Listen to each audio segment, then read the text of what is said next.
এক ইহুদি কিশোর বিষ্ণু ইসলামের খেদমত করতে, ইহুদি ছেলে আমার নবীর খেদমত করতো, তারা ছিল নবীর প্রতিবেশী। তো অনেকদিন হয় ইহুদি ছেলেটা আসে না। বিষ্ণুনবী খোঁজ দিলেন, ঘটনা কি? একটা ইহুদি ছেলে না আমার খেদমতে আসতো, ছেলেটা কই?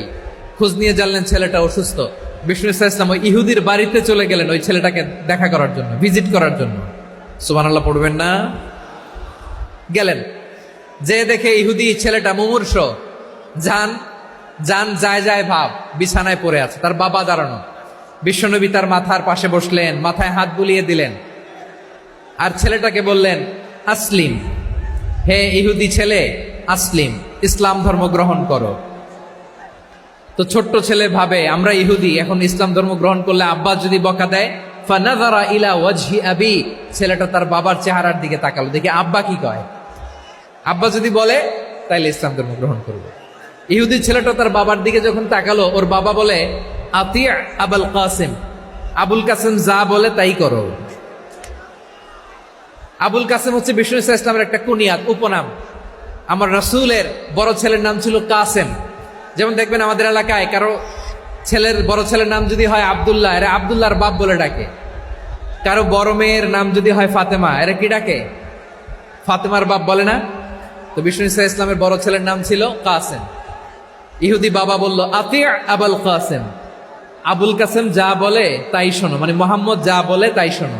এই কথা শুনে ছেলে সাহস পাইছে, ছেলে আবার পড়তে আরম্ভ করলো, আশহাদু আল্লাহ ইলাহা ইল্লাল্লাহ ওয়া আশহাদু আন্না মুহাম্মাদার রাসূলুল্লাহ, পড়েন আল্লাহু আকবার। বিশ্বনবীর আহ্বান শুনে ওই আহ্বানে সাড়া দিয়ে ইহুদি ছেলে শাহাদা পড়ে মুসলমান হয়ে গেল। তার হৃদয়টারে ইমানের নূর দিয়ে আলোকিত করে দিল কে?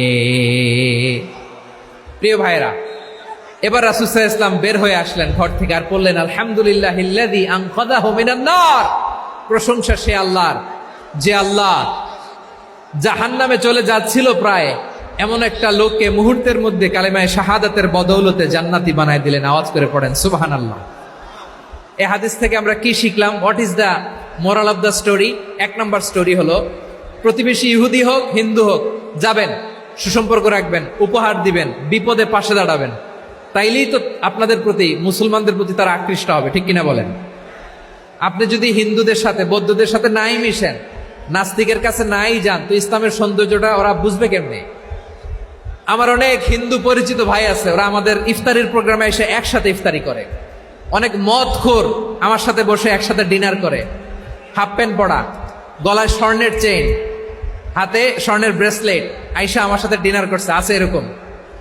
গাঁজাখোর, আমি বলি আসো, welcome welcome to my dinner, আসো বসো। বসলেই তো আমি ওর ডিএনএ, চিন্তার ডিএনএ চেঞ্জ করে দেওয়ার সুযোগ পাবো, চিল্লায় বলো ঠিক কি না? আসতে হবে আমার কাছে। Our door is open, the door of Islam is open 24/7। সব সময় আমাদের ইসলামের দরজা আমার অমুসলিম ভাইদের জন্য খোলা আছে না নাই? এই হাদিস থেকে দুইটা শিক্ষা। এক নম্বর শিক্ষা, প্রতিবেশী মুসলিম হোক অমুসলিম হোক, যান, অসুস্থ হইলে একটু আপেল নিয়ে যান, আঙ্গুর নিয়ে যান, কমলা নিয়ে যান, তাদের সাথে ভালো আচরণ করেন। ইসলামের বিউটি দেখে, সৌন্দর্য দেখে অবাক হবে, নসিব ভালো হলে কোনোদিন কালিমা পড়ে মুসলমান হয়ে যাবে, ঠিক কিনা বলেন? তাহলে অমুসলিমের সাথে ভালো সম্পর্ক। বিশ্বনবী ইহুদির বাড়িতে গেলেন, ইহুদির বাড়ি, আর আমার মুসলমান ভাই আমার কাফের বলে, এরকম আছে না নাই? হ্যাঁ, মুসলিমরা দেখতে পারে না, সহ্য করতে পারে। বিশ্বনবী সাল্লাল্লাহু আলাইহি ওয়াসাল্লাম ইহুদির বাড়িতে গেলেন, এটা একটা শিক্ষা। এই হাদিস থেকে আমাদের শিক্ষা হলো, আমার প্রতিবেশী যেই ধর্মের হোক আমি সম্পর্ক রাখবো। অসুস্থ হলে যাব, কি বলেন ভাইরা? যাবেন না? যাবেন না আপনারা?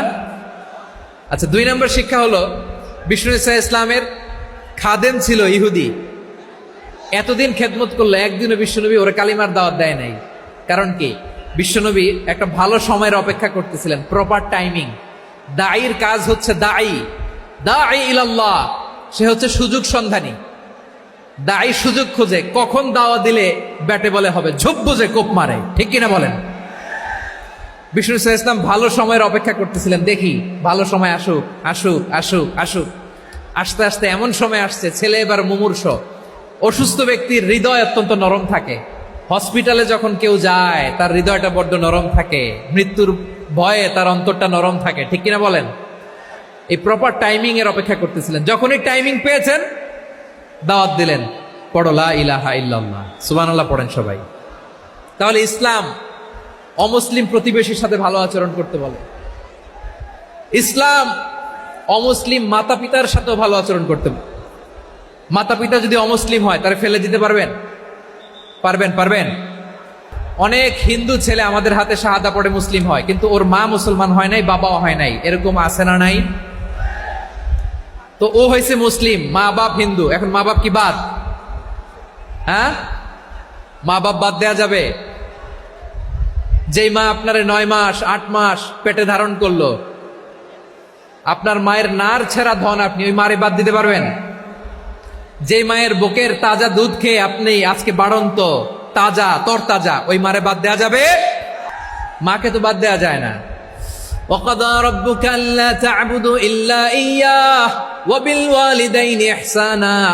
আল্লাহ বলে অবধারিত 2টা ভার্ডিক্ট তোমাদের জন্য, এক আল্লাহর ইবাদত করবা আর মা বাবার প্রতি ইহসান করবা। আদেশটা কার? মা বাবার প্রতি ইহসান করতে হবে। আমার মা হিন্দু হোক ভালো আচরণ করতে হবে, বৌদ্ধ হোক ভালো আচরণ করতে হবে। আমার যে সমস্ত হিন্দু ভাইয়েরা মুসলিম হয়েছ, তোমাদের মা বাবা এখনো মুসলমান হয় নাই, তাদের সাথে ভালো আচরণ করতে হবে। আপনাদের খেদমত নিজে করতে হবে অথবা খেদমতের ব্যবস্থা করাই দিতে হবে। মান্থলি যে খরচ লাগে এটা দিতে হবে। আরে তুমি এখন মুসলিম, তোমার মা বাবা হিন্দু, এখনই তো সুযোগ ইসলামের সৌন্দর্য দেখানো। এখন মা বাবা যদি দেখে আরে এটা হিন্দু থাকতে তো বদমাইশ ছিল, বেয়াদব ছিল, কি এমন ধর্ম সে গ্রহণ করলো যেটা গ্রহণের সাথে সাথে সে পাল্টে গেল? কি এমন ধর্ম সে গ্রহণ করেছে যেটা তার জীবনকে আলোকিত করে দিয়েছে? নসিব ভালো হইলে তারাও কালিমা পড়ে মুসলমান হয়ে যাবে।